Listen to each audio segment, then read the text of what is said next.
Hello, everyone, and welcome to another brand new episode of Immigration and Jobs Talk Show. And we're going to have a very interesting webinar again today. And before that, I just wanted to tell you by watching our videos, you agree and understand that the information provided by our experts and attorneys, including comments and replies from users, is not legal advice. So, use of information is at your own risk. I am Nipasa Pradhan, and I'm very happily welcoming all of you folks to this webinar on Immigration and Jobs Talk Show. And we'll be joined by an amazing guest who was here last time, and this is going to be her second webinar with us. And she's none other than Managing Attorney Ingrid Perez. And please help me welcome her back to the show. How are you doing, Ingrid? I'm doing great. Thank you so much for having me back.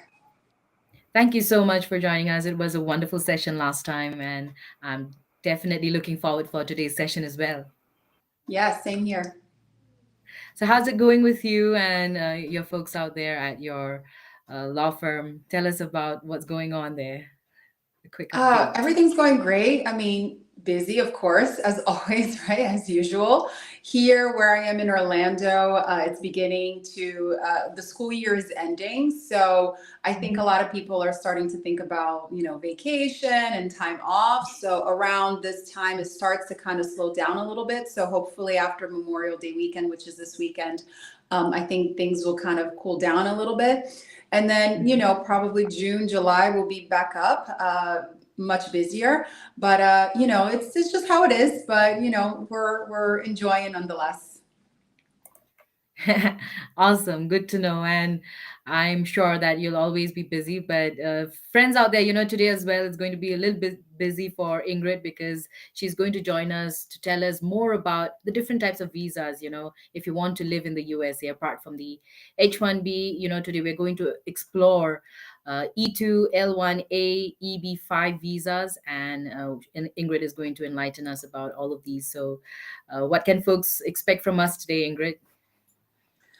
I think, this time around it's much more focused on, the money, right? These are kinds of visas that you can get through investment. The E-2, for example, is a non-immigrant visa that a person can get through an investment in the United States. L1, EB-5, they are L1, for example, is a dual intent visa that a person can get through investment, and EB-5 is a green card that you can get through investment. So I think today is all about showing the money. Well, yes, and I think without further ado, we are just going to dive right into the topic. And I got a few questions for you, Ingrid. So maybe let's just start off, since we're going to talk about these visa, if you could just start by providing a general overview of the various types of US visas, available for investors and, of course, business professionals, the ones with the money. Absolutely. Yeah. So I think, starting off with the E2 is a visa that is relatively straightforward compared to the other two categories that we've listed here today.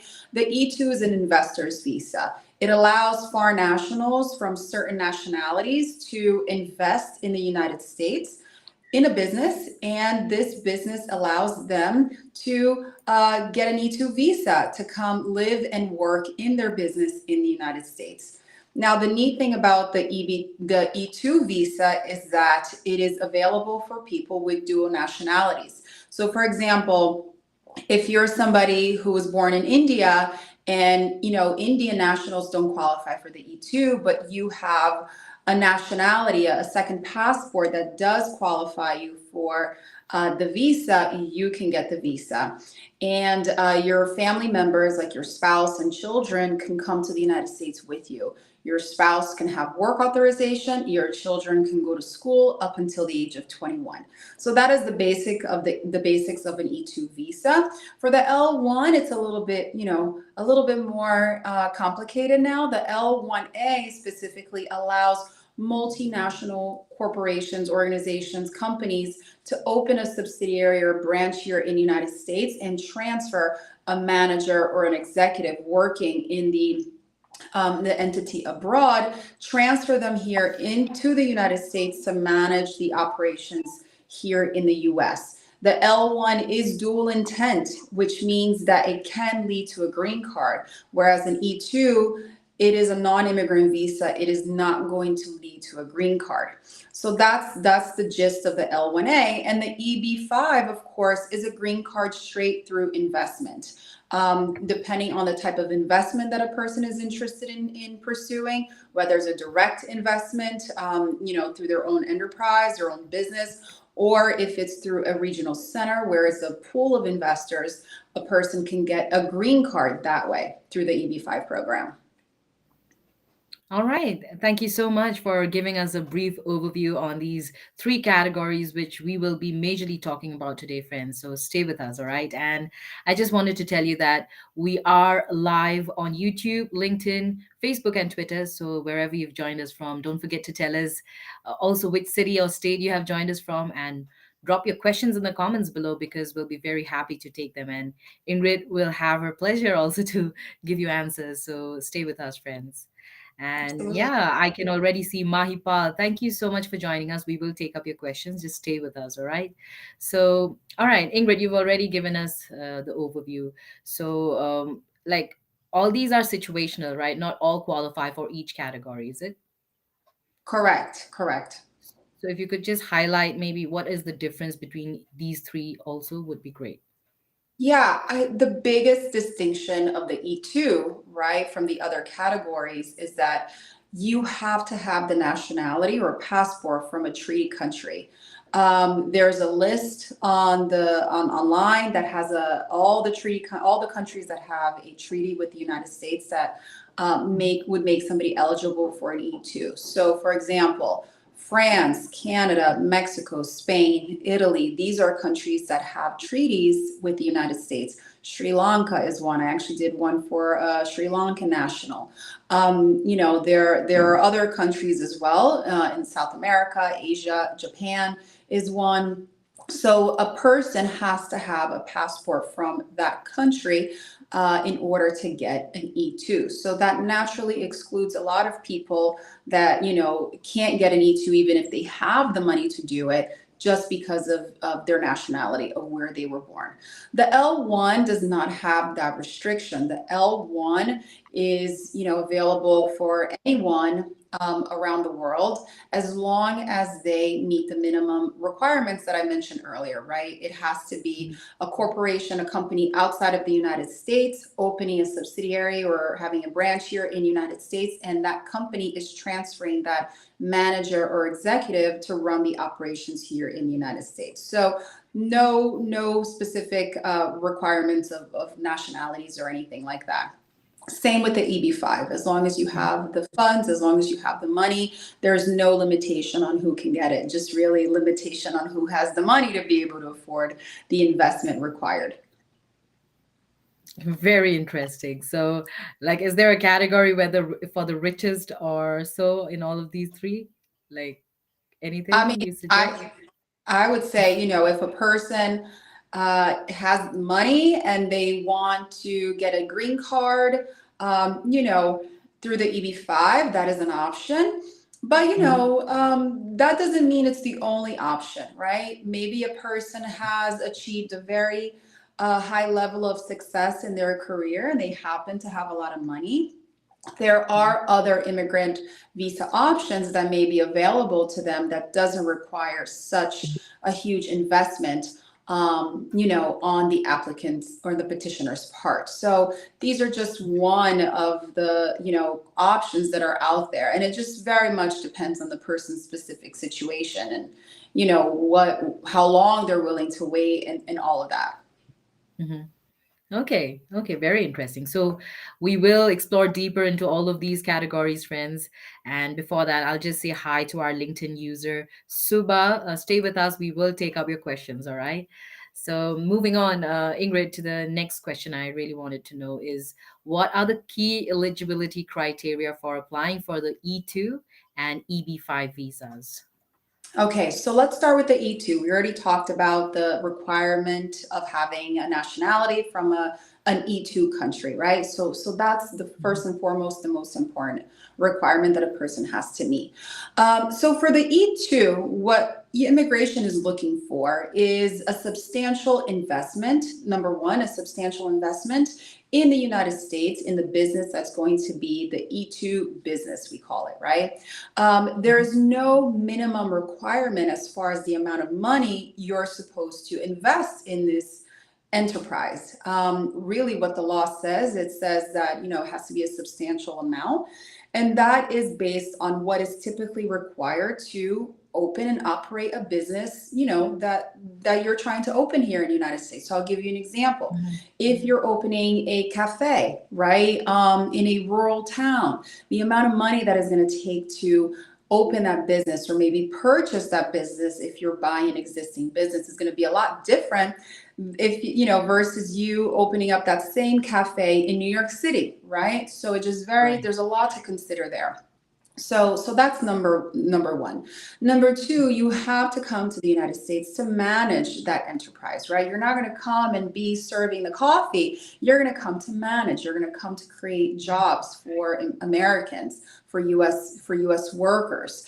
You're going to Mhm. come to create economic movement. So that's really important as well. And number, and the next thing, the next basic sort of requirement that also, applies to the EB-5 is that the funds that you're using to open that enterprise is coming from legitimate sources. So it can come from your savings because you worked. It can come from a sale of a real estate purchase, things like that. Or I've used legal settlements before, right, for a person to come and invest in the United States. So that is all important. Actually, those things apply for the EB-5 as well. You have to show the government. We call it trace of funds. We have to trace the funds. We have to make sure that the due diligence in that is done. And for the EB-5, right, the idea is you are creating at least 10 permanent jobs. Whereas with an E2, it just very much depends on your business, so there's no set minimum requirement, but you should be coming to the United States to create some jobs. I've done it Mhm. where, the first year, maybe the investor is creating 2 jobs or maybe 3 jobs, and it's a more conservative growth over the period of 5 years where we usually typically have the financial projections. But for the EB-5, it makes sense, right? You are creating 10 full-time jobs, 10 full-time employment opportunities for U.S. citizens, and therefore it makes sense to have the investment be, quite substantial. Mhm. Very interesting. So, and also, I'm sure like you also deal with a lot of these cases. I wonder how many you dealing with currently, EB and I mean EB-5 and E2 visas. Sorry. Yeah, I deal with quite a few E2s. EB-5s are far and few in between. I mean, there are many attorneys that specialize on EB-5s. They're very labor intensive, and there's a lot to consider with an EB-5. I do know about EB-5s quite well, but I don't have any right now. But E2s, I do them quite often because the threshold of the investment and the people who Mhm. are able to qualify for E2s, the pool is a lot bigger. I actually did one not that long ago for an investor from Sri Lanka, and they invested in a hair salon. And this was a really interesting case because it was the first time that I was doing one for Sri Lanka. So I got to know a little bit about how, the E2 visa unit in Sri Lanka works. So that was interesting.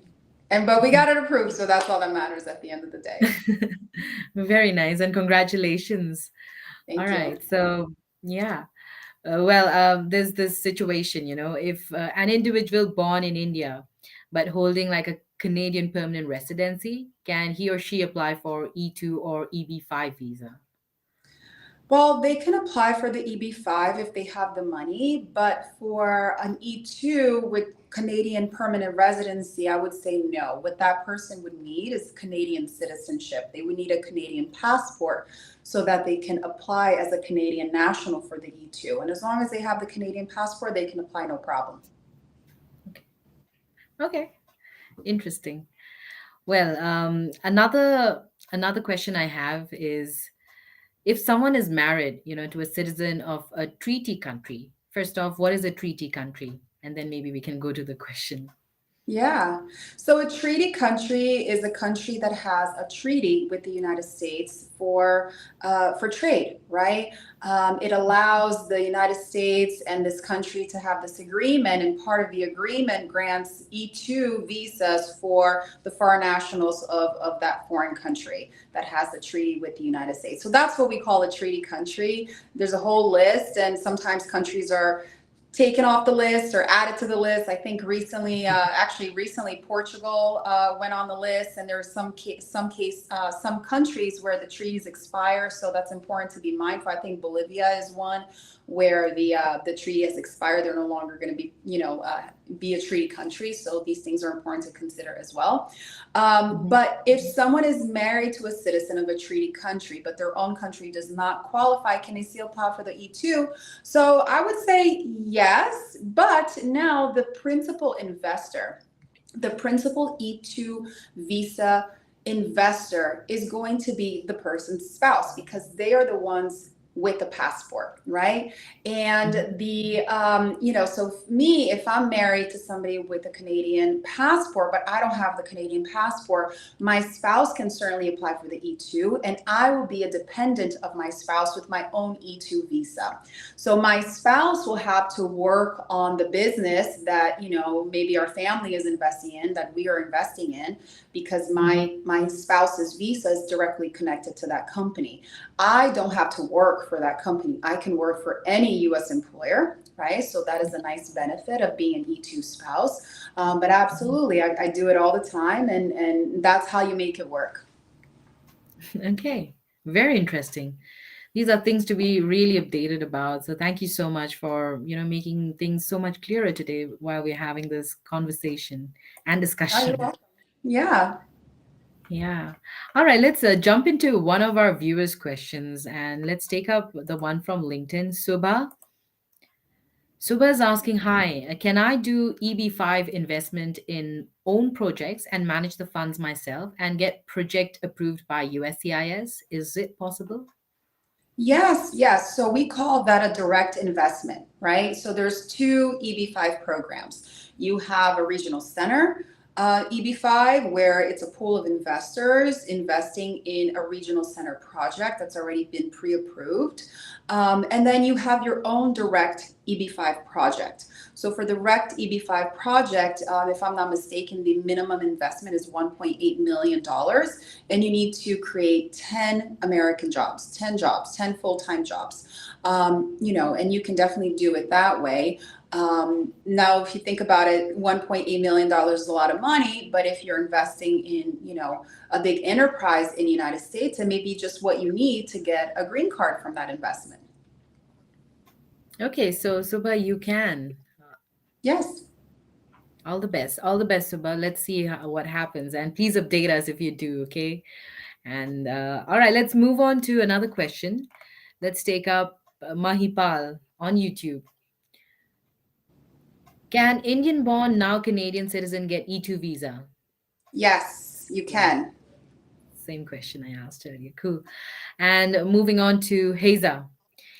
Haza is asking, what strategies can individuals employ to effectively leverage the benefits of E2, L1A, and EB-5 visas to not only obtain residency, but also establish successful businesses and integrate into the American society? That is a really good question, and one that we can talk about for, forever. But I think, it just really begins with understanding what is your intention, right? Do you want to immigrate to the United States? Do you want to get a green card? Or are you okay with a temporary visa like an E-2? So I always sort of start with my clients from that idea, right? What is your intention? Mhm. And how fast do you want to be here in the United States? So, I spoke to a couple the other day. They have no children. They, qualify for the E-2, and they want to be here as soon as possible. They don't necessarily care about the green card right now. They just want to be here in the United States. And then being here in the United States as soon as possible will open up opportunities for them later on to maybe become permanent residents through another route, right? Maybe if the investment, if they're able to substantially grow that investment, potentially leveraging that towards an EB-5. So that is one way, right, to do it.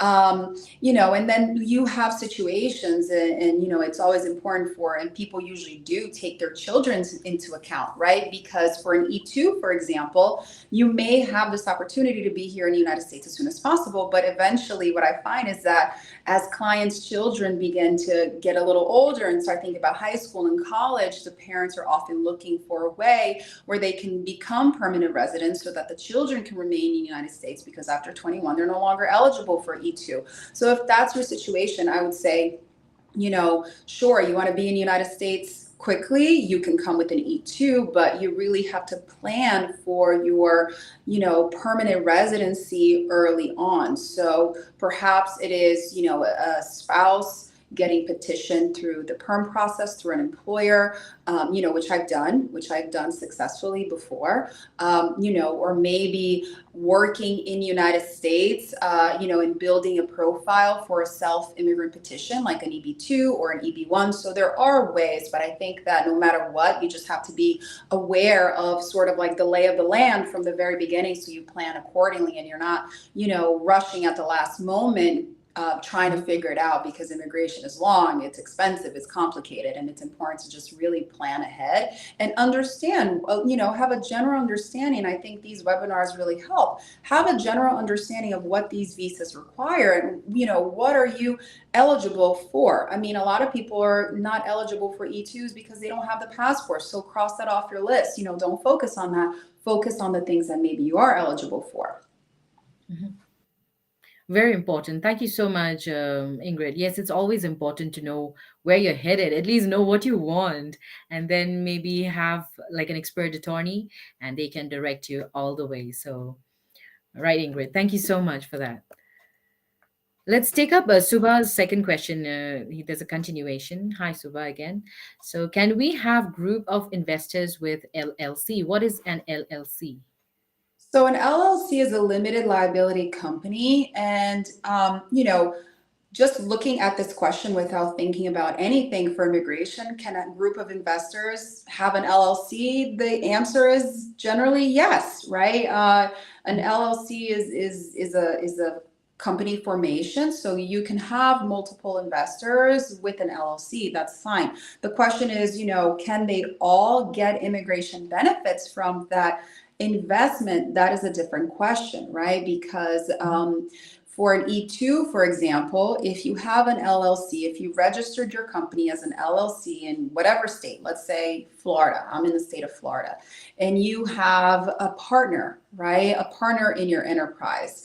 The E2 does allow you to have a business partner, but you as the E2 petitioner or the E2 applicant, you're coming to the United States to manage the operation. So you have to be the majority, either a majority owner, or you can be 50-50, but as long as you have an operating agreement that says you're the decision maker, that should be enough. You can't have, for example, two people under the same LLC and both getting their principal E2 visas from that one LLC. Something like that cannot happen.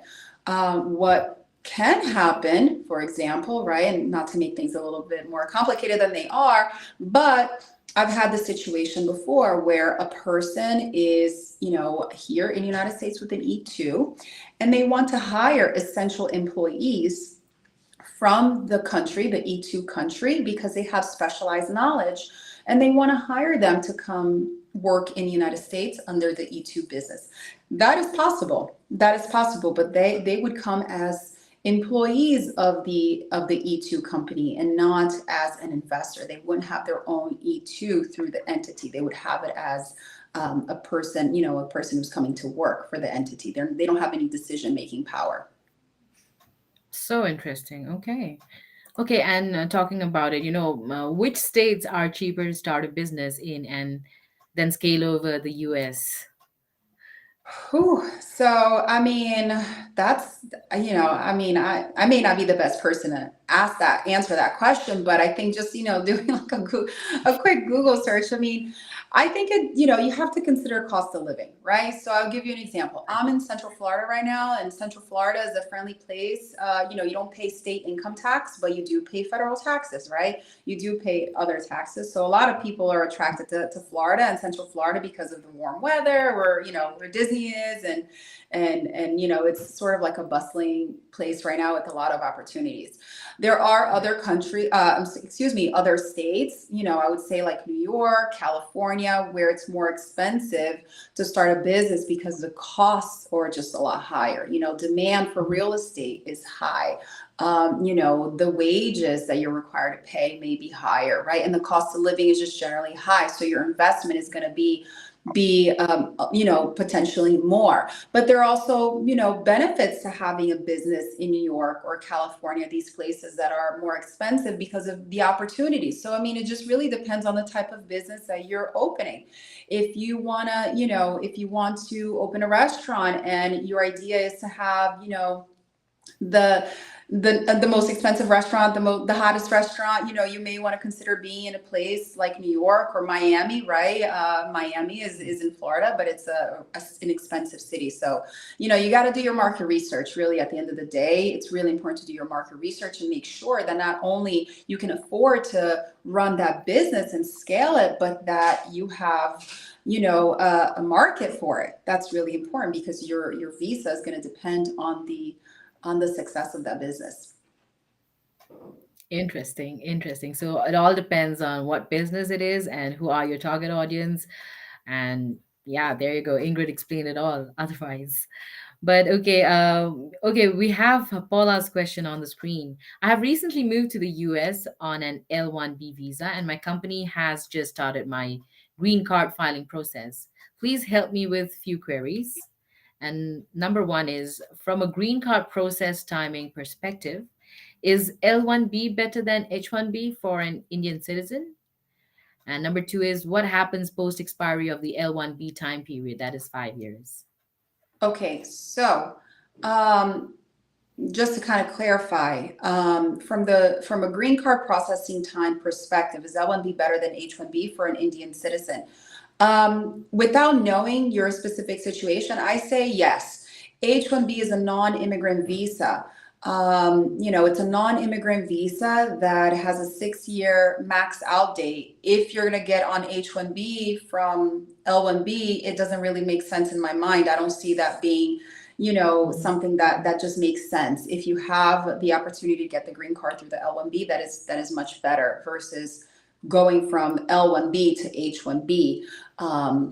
So I think that answers that. What happens post expiry of the L1B time period, 5 years? Well, hopefully by that time the green card will be approved.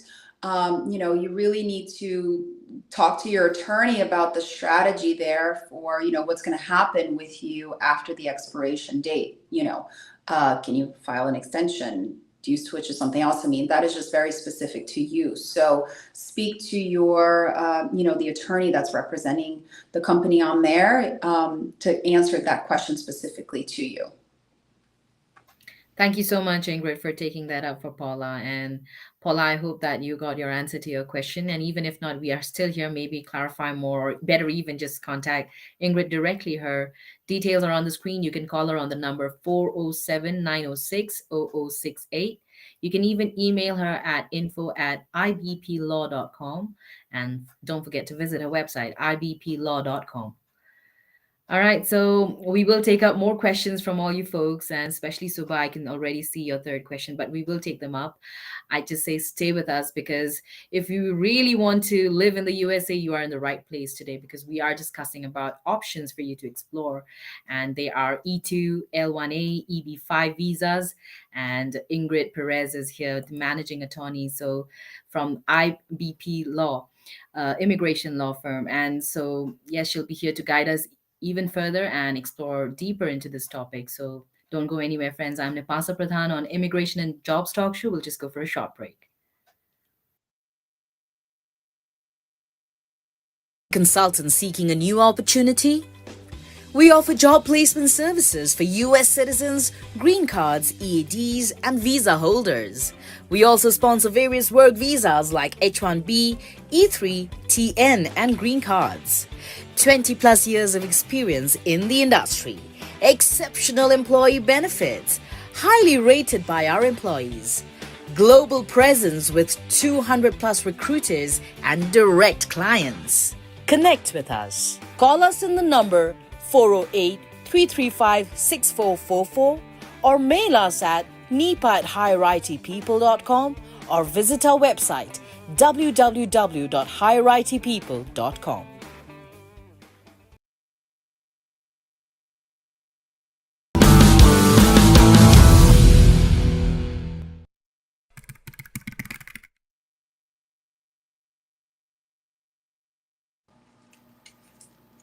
Hello and welcome back, everyone, to Immigration and Jobs Talk Show. I am your host, Nipasa Pradhan, and welcome. This is the second half of this webinar today we are having with none other than Managing Attorney Ingrid Perez from IBP Law Firm. And, well, she's here talking to us about the different types of visas for you to explore if you really want to go live in the USA. So, thank you so much, Ingrid, for doing this. So far, so good. We're having a great time getting to know so much from you. This is quite a learning experience so far. Thank you. You're so welcome. All right, so let's move on to the third question from Suba. Suba, we have been taking your questions. So he's asking again, can we have, sorry, follow up on EB-5 self projects? Can we have group of investors, each person 800,000? Is it allowed to do 1.8 million? So the short answer to that is no. If you want to do a group project for an EB-5, then you'd have to consider a regional center. Regional centers already, pre-screened, pre-approved, I should say, by USCIS, and it allows for groups of investors to invest in the regional center and potentially get a green card from that investment. The difference really between, aside from how much money a person has to invest, the regional center is the type of investment where you park your money there and that's it, right? The regional center is going to be managing that investment, is going to be managing that project. So it's just important to sort of understand that distinction. If, however, you and a group of investors want to create your own regional center, there is a way of doing that. There is a way of creating your own regional center so that everybody can apply, which is, a whole other can of worms. But it is possible. It is possible to do it that way. Okay. Thank you so much, Suba. I hope that you are pretty much clear now, but yes, you can definitely keep asking questions. And let's move on, Ingrid. Let's take up this one by Health and Beauty. If H1B case is in USCIS audit, a person may apply for EB2 NIW category at a time. Is it possible to apply for both at a time? And is there any consequences of both cases on each other? So the H-1B is, I think what this person means by audit, meaning maybe immigration sent a request for evidence or a notice of intent to deny on the H-1B petition. The H-1B petition is something that is submitted by a person's employer, right? So it's the employer submitting a petition for the H-1B, a non-immigrant visa category, to be able to employ that person, under the H-1B status. And can you apply for an EB-2 and IW at the same time? Yes, I do it all the time. I have lots of clients with H-1Bs that are filing self-petitions. Especially if you're an Indian national, it's really important to be mindful of the EB-2 and IW and the benefit that it can give you. Because if you have your own approved EB-2 and IW, that is yours. You're the petitioner, not your employer. Your employer cannot withdraw that petition. You are going to retain that priority date for your EB-2 and IW. And another benefit is that a lot of people can they can get a priority date through the EB-2 and IW, and eventually later on, try the EB-1, right? The EB-1 is better for Indian nationals right now because of the priority dates. Unfortunately, it is what it is, but a lot of people are doing that. So to answer this question, yes, you can apply for both at the same time. Is there a consequence of both cases on each other? No, because it's completely separate. One belongs to your employer, the other one belongs to you. So that's sort of the basic answer to that question. But I think before applying, speak to an attorney. I'd say just to get an individualized assessment of your specific situation. Right. Right. Thank you so much, Ingrid. Yes, and it's always good to take advice and be directed by the attorney. They are experts in these matters, and they'll give you the best options or the directions for you to go ahead. So all the best. So let's go on to another question. Let's take up this one from Sanjay on YouTube, asking, what are the main advantages or disadvantages of the EB-5 investor visa? What is the process of applying for an EB-5 visa? How long does it take to get the EB-5 visa once the process is started? So the main advantage is you're going to get a green card, right? If everything is approved, if everything is done correctly, you get a green card. That is the biggest advantage. Because the EB-5 is something that not that many people are able to pursue. I believe right now the priority dates are current, which means that, the wait time can be relatively less depending on, even considering your nationality, right? The disadvantages are obviously the amount of money that a person has to invest. If you're investing in a regional center, for example, I tell people, do your homework, do your due diligence, because you are investing in a project where really you're not going to be in control. So you have to make sure that you are diligent and study the financials of that project, so you make sure that your investment is in good hands. There's a lot of controversy sometimes with regional centers. There are regional centers that are shut down and investigated. So, and unfortunately, as an investor, you're kind of like left high and dry if that happens. So you have to really be diligent. The process of applying for an EB-5 visa, it begins with a petition.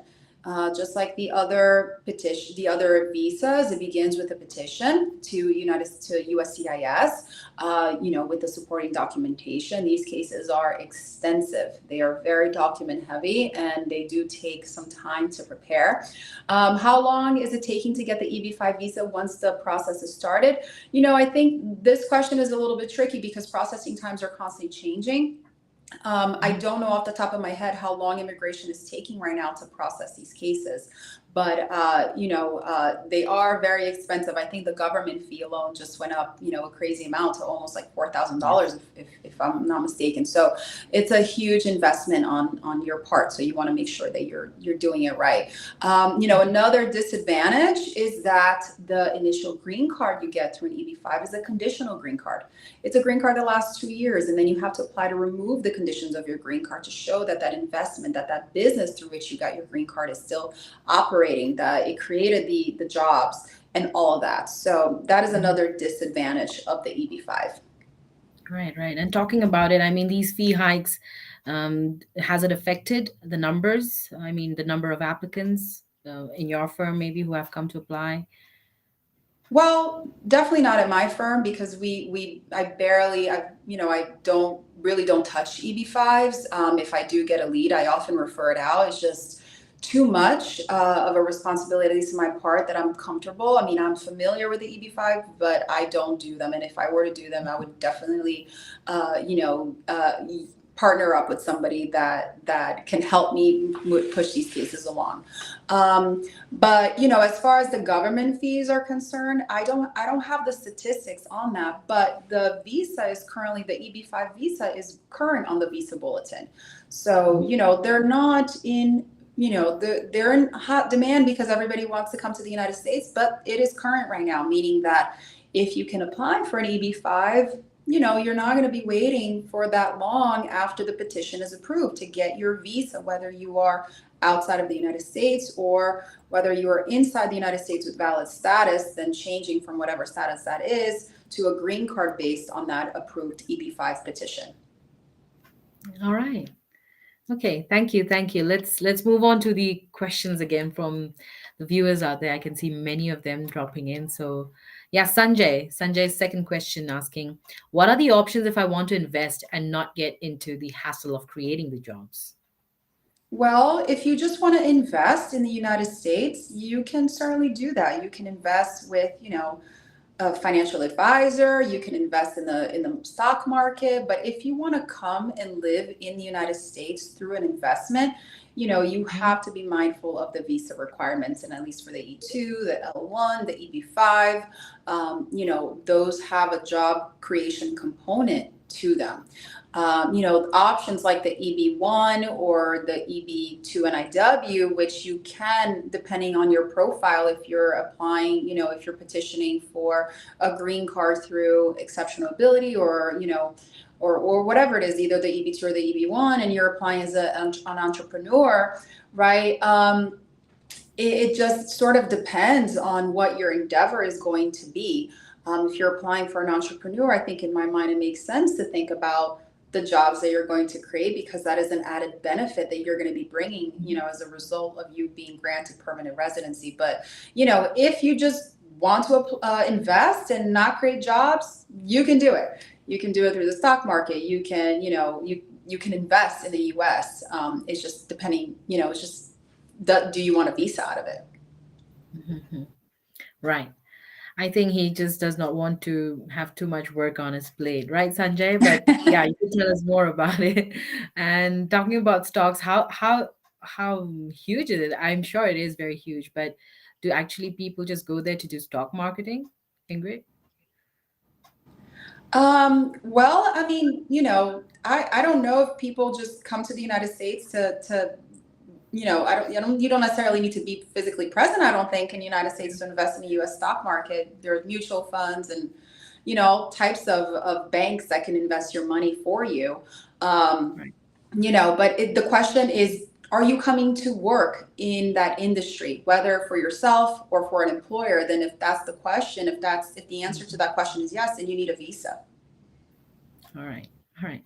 Let's move on to this next question. This is on LinkedIn from Vishwas asking how easy it is for a Canadian citizen to work in the United States on a TN visa. And do I need any additional sponsorship letter from my employer or only the offer letter will do? Okay, so for the TN for Canadian citizens, I love these cases because I find them relatively easy. Doesn't mean that it's easy to get them approved, but they're relatively straightforward. For a TN, you have to have usually a bachelor's degree and a job offer so that you can enter the United States with your TN. For Canadian citizens, the process can be a lot more straightforward. You can go to CBP, Customs and Border Protection, and get the TN approved relatively quickly and easily if you have all your ducks in a row, right?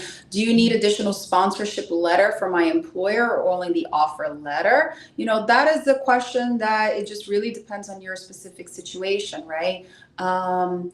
I don't know what you mean by additional sponsorship letter. I don't know if you mean by a sponsored, like a petition, like an I-129 approval notice. Sometimes, depending on the specific situation, you do need one, and sometimes you don't.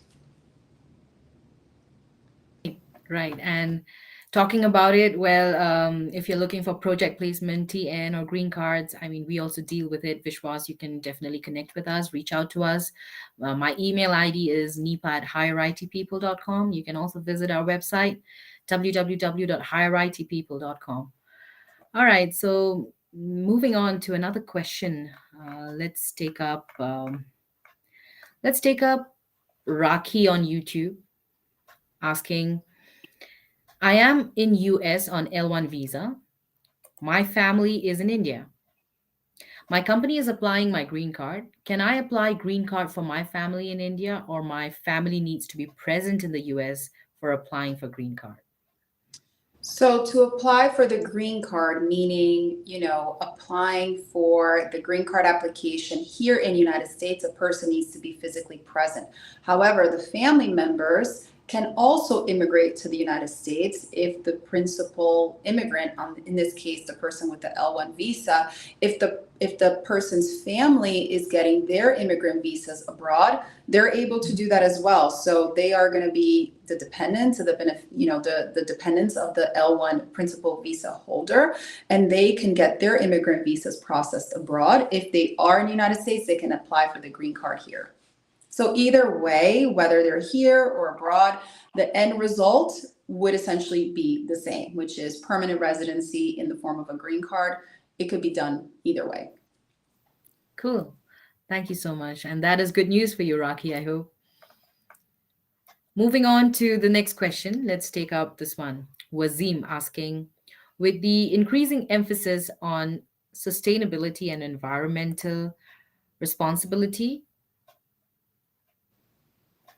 how do E2, L1A, and EB-5 visa applicants demonstrate alignment with green initiatives and contribute to eco-friendly, there's a continuation, Probably. eco-friendly development within their investment projects?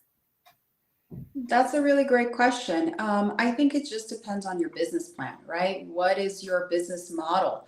And that is something you can, write in your business plan for an E2, an L1, an EB-5. We submit business plans with these to show immigration.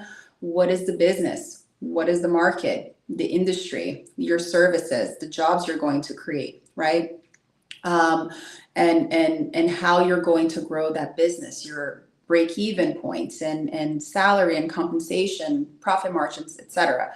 Right? So that all can be part of your business plan, and part of your business model, which you can argue, right, that is a business that would be good for you, that for the U.S., right?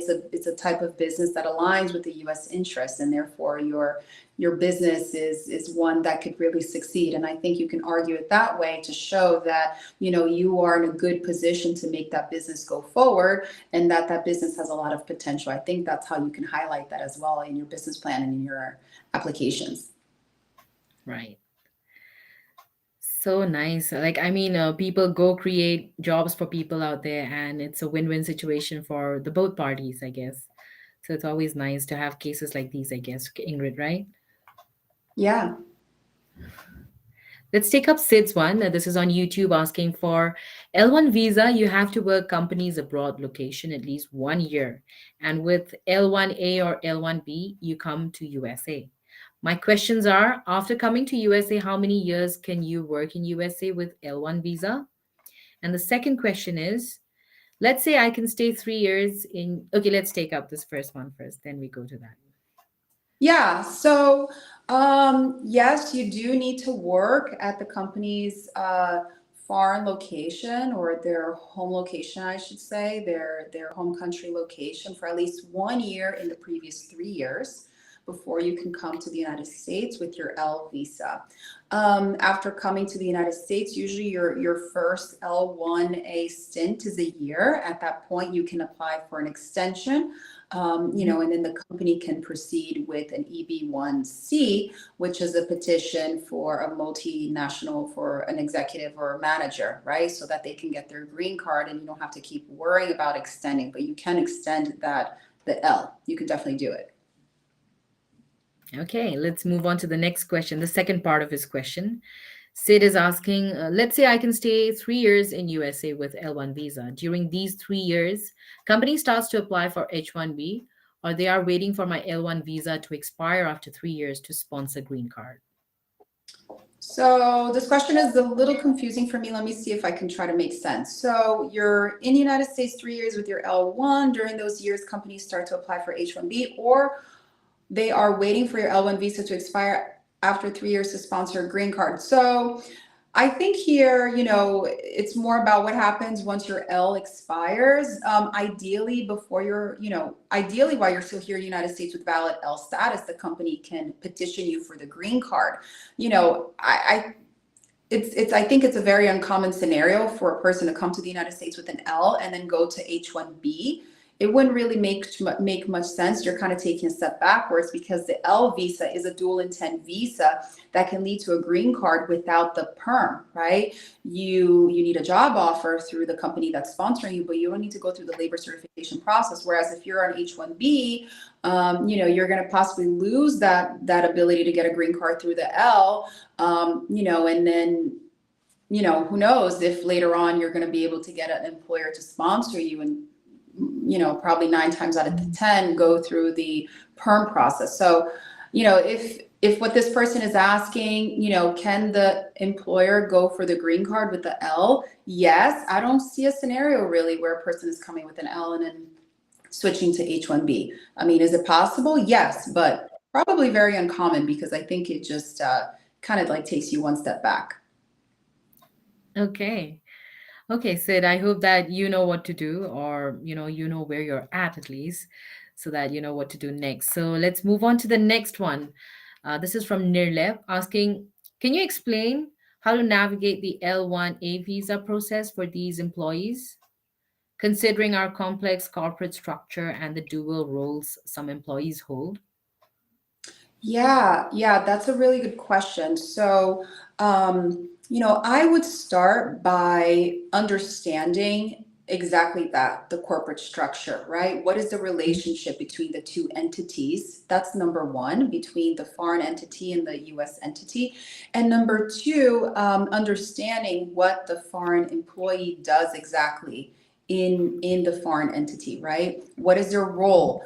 What is the percentage of their time doing exactly the different, their job duties, et cetera, because the L1 allows you to transfer a manager or an executive to the United States. So we have to show that that person works in a managerial and executive capacity in the foreign country. So I think that's the most important thing. And I mean, I'm not sure about your specific complex corporate structure and the dual roles of that some employees hold, but I think it's really important to for an attorney to understand the complex corporate structure, which is not uncommon, and the dual roles of some employees, just to be able to show that at the end of the day, based on the amount of time and their specific job duties, that we can call these people managers or executives that are eligible for an L1. Okay. Thank you so much for taking that up for Nirlep, and I hope Nirlep you got your answer. Now I have another question for you, Ingrid. Since we are talking about these different kinds of visas today, are there any nationality specific restrictions for applicants filing for EB-5 visa from outside the United States?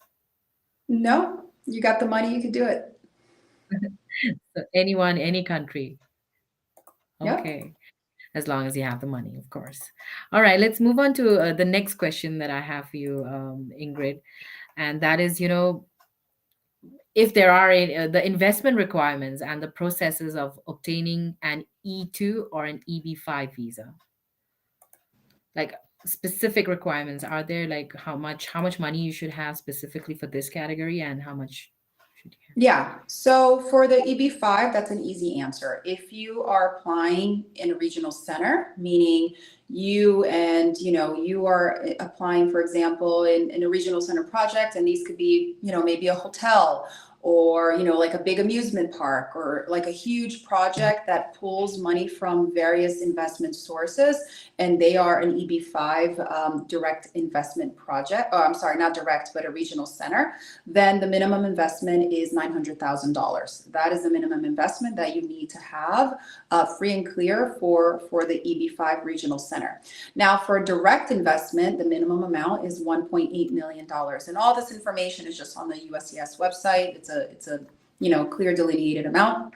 For the E-2, we talked about this a little bit earlier, but I know sometimes it's like a hard concept to sort of wrap your mind around. The law does not say what the minimum investment should be. The law says it needs to be a substantial investment. It cannot be marginal. It cannot be just to sustain the investor and their family members, right? You have to be coming to the United States to create some jobs. But I can give you some examples, right? I can give you some examples of cases that have worked for me. I've done investments as low as $64,000. That have gone through. A person that partnered with a restaurant owner, bought a majority of the shares of the restaurant. The restaurant was valued at about $100,000. This person invested $64,000 into this restaurant with a partner, and they were able to get an E-2 visa out of it. I've done other cases where clients will buy existing businesses. I did one, my most recent E2 was for a hair salon, right? And that hair salon cost maybe $80,000 around that much. It was an existing hair salon with the clientele, with employees, with branding, right? And my client purchased it and was able to get an E2 visa. I've done other E2s, 150,000, 200,000. It just really depends on the business.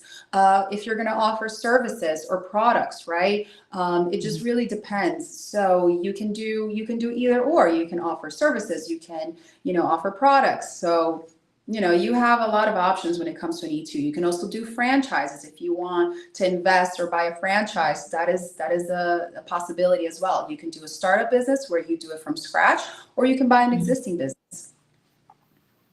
Interesting. Thank you so much. Thank you so much for today, Ingrid. I mean, it was such an enlightening session. I had a great time getting to know about so many things around the different types of visas we discussed today. So I hope you had a good time too. Yes, I did. Thank you so much for having me. Thank you so much. I hope to see you again very soon, and I hope folks out there also, enjoyed the session. Please let us know if you did. Let Ingrid also know if you enjoyed her answers, and you can also contact her directly. The details are on the screen. You can call her in the number 407-906-0068. You can email her at info@ibplaw.com. Even visit her website, ibplaw.com. Thank you so much, Ingrid, for doing this. Thank you. Thank you for having me. I really appreciate it. All right, then you have a great day ahead, and I'll see you soon. And friends out there, viewers, wherever you've joined us from, thank you so much for joining us in this session. We had a great time, having your questions as well. You make this whole session very, very interactive and participative. Very overwhelming it is for me. So keep commenting. If you're watching this video after the stream, even after the live stream, you can keep commenting because we have our experts who will answer your questions. And also, if you're looking for project placements, TN, green cards, please let us know. I mean, we deal with all of that. You can contact me directly. My number is 408-335-6444. My email address is nipa@higheritpeople.com. You can even visit our website, www.higheritpeople.com. And thank you so much for joining us in this session today. This is Nipasa Pradhan signing off for now from Immigration and Jobs Talk Show. Have a great day.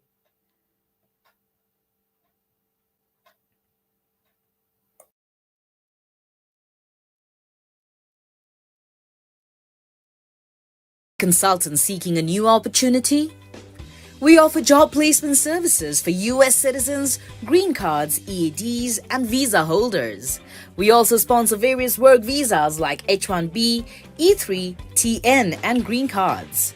20 plus years of experience in the industry. Exceptional employee benefits. Highly rated by our employees.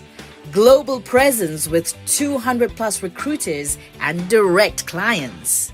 Connect with us. Call us in the number 408-335-6444 or mail us at nipa@higheritpeople.com or visit our website www.higheritpeople.com.